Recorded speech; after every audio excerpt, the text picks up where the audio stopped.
Hello ladies and gentlemen, Lord Wraith here, and welcome to a new type of review. So what's this review about? Well, what I'm going to be doing is I'm going to be looking at the people and players who are part and parcel of the Space Engineers community. And one of the very first ones I want to deal with, because I do believe it's got some very important issues to answer, is Ravric.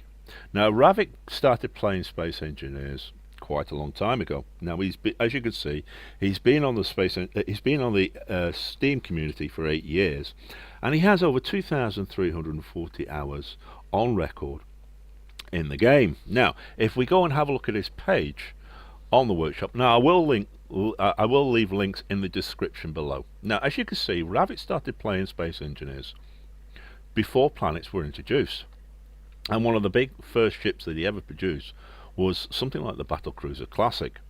Now, if we just have a look at this, as you can see, we didn't see a lot of this is after the first upgrade to DX11. So as you can see from the background, we had a lot of darker skies with the Skyboxer.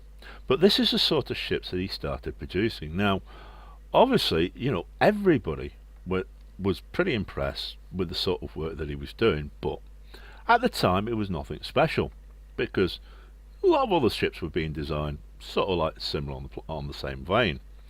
But if we start moving forward and we start coming back towards our present date, and we come down here, you can see the sort of work that he started producing. So we have something like the mining rig, the salvage vessel, the utility craft. But if we come forward, we have things like the mining vehicle, which was called the Rico. Now, what a wonderful little design.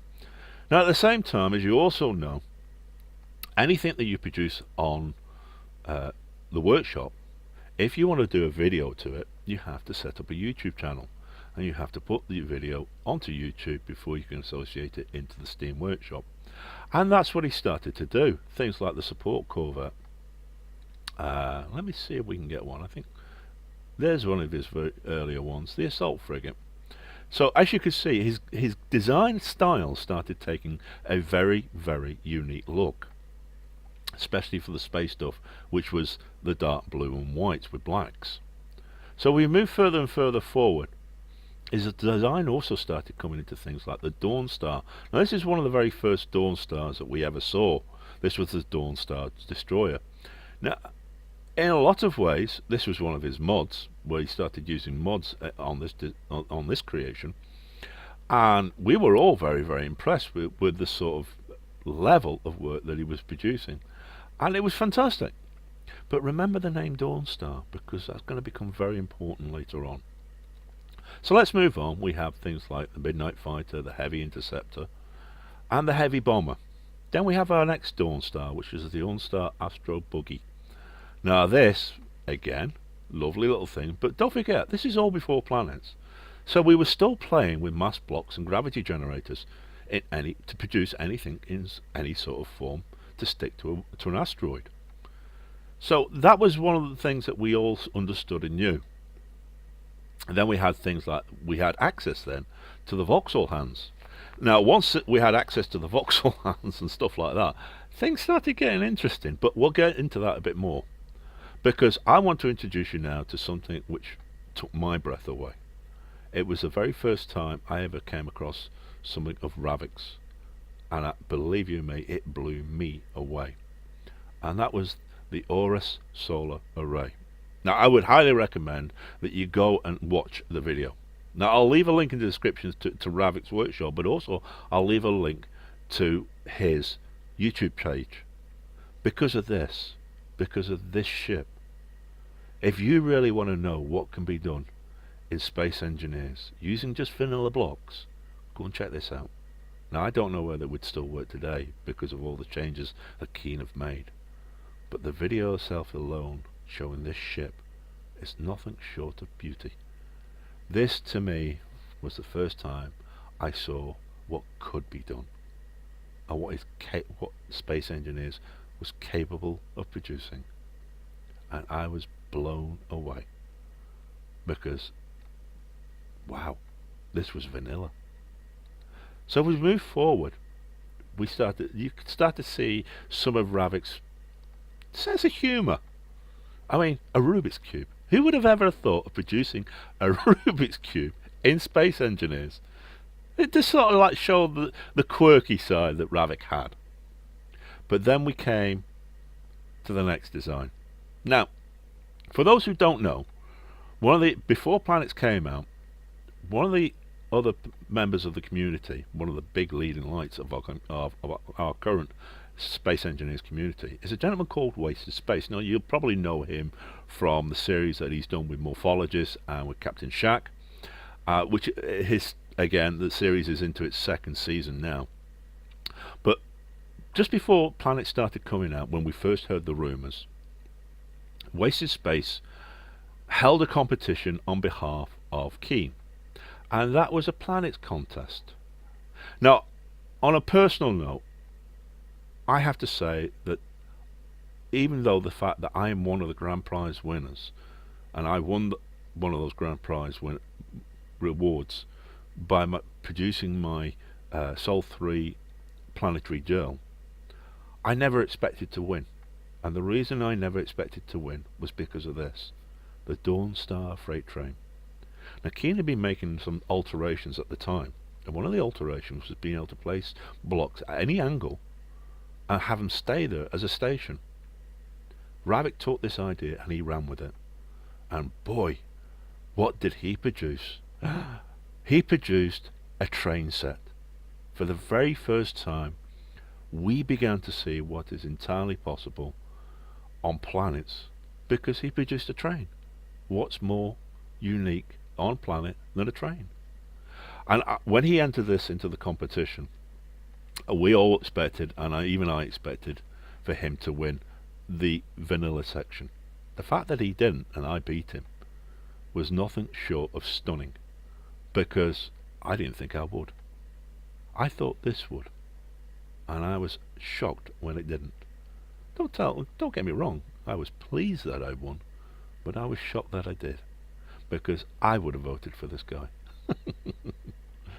But there you go. This is where the problem started though for Ravric, because of this design, and I'll get more into that in a minute. So let's move on. The next one he produced was the thing called Blood Glutch. Now if you're into Halo, you'll understand this. Ravric produced something for Halo, or something that was Halo based. Now, we'd been able to get our hands on the voxel creations by now, so we were able to literally start creating voxels, asteroids. Planets weren't out yet. We couldn't make any alterations, but this showed what was possible.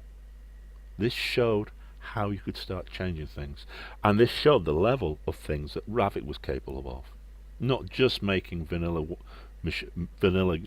designs, which were absolutely stunning, but he started being able to produce voxel designs as well. And again, we were all stunned. Nobody'd seen this level of work in its detail. And that's what it was all about, the details, because that's what Ravric was doing. He was making games, or he was making designs which had a level of detail very few of us had seen. So let's move on and go further. So the next thing we saw was again a Dawn Star light armoured vehicle, and then the escort frigate, which was the next big one. But again we saw his quirky sense of humour when he produced this, the Tetris. Who would have thought of producing a Tetris? He'd done a Rubik's Cube. Maybe having produced a Rubik's Cube, we should have expected a Game Boy Tetris. But now planets come out, and that's when things start to get really interesting, because then we have the Dawn Star rover with a trailer. Then he produced a clock tower, or a clock unit, which actually worked. This was surprising. This thing worked in real time. This was amazing. Watch the video on that one. Absolutely stunning. Then he produced his Dawn Star tanks, because we're all into tanks. We all like playing with tanks. But then he produced this next one, which is this. This is the Kerbal Space Program, Space Engineers style. Something which nobody had ever done before. Now we all know Kerbal, and we all know Space Engineers. Who would have thought of taking the two and putting them together? Well, Ravric did, and this is what he produced. And again, to say the community was stunned about what could be produced using vanilla blocks was putting it mildly. I've had a play with this, and I thoroughly enjoyed every moment of it. But then problems started arising, because not long after he produced this, he made a video. Now, I'll show you Ravric's YouTube page now. And this was a video he made 11 months ago. And as you can see, it revolves around one of the other greats, or one of the other people who's been involved in Space Engineers for a long time, and that's Aaron from Last Stand Gamers. Now, I'm not going to play the video, but I would recommend that you go and see it, because it had a major effect on Ravric. It's because of what he produced in this, and I think is one of the reasons why he stopped playing Space Engineers to any degree. And not only that, but also stopped producing designs for the game. And I think it's a great shame. It's been almost a year now since we last saw anything being produced by Ravric. And truth be told, I miss him. That even though the fact that I beat him once in a competition, all we're seeing from him now is things like this. Now, this was produced back in December, and all it is just showing the various stages of the models that the game has. Oh, it's blocks. Nothing special, nothing major, nothing inspiring. And I think it's a great shame. Now, we have people like Bruce Lee, who's starting to produce designs which are fundamentally as good, if not as best as Ravric's best. But I would like to see Ravric come back. I would like to see him do his designs back into Space Engineers again. So what I would say as my final thoughts is, I would ask that he come back. It's been almost a year now, Ravric. We miss you. We'd love to see you all back. We'd love to see some of your work. We know you still play the Space Engineers game. We've seen it. But we haven't seen anything that you've designed. I think the community now would very much take things a lot differently, especially if somebody tried to rip off your designs again. But in the meantime, come back to us. We miss you. And for that now, I'm going to leave it there. Like I said, I'll leave links in the description below to Ravric's workshop page and to his YouTube channel. And if you've liked what you've seen, please hit that like button. If you're new to the channel, please subscribe. And if not, if you don't like it, please hit the dislike button. But leave me a comment, let me know. And in the meantime, I'd like to thank you very, very much. And to Ravric, personally from me, come back, mate. I miss you. So until next time, thank you very much for watching, and I hope you enjoyed the video. Take care. Bye bye.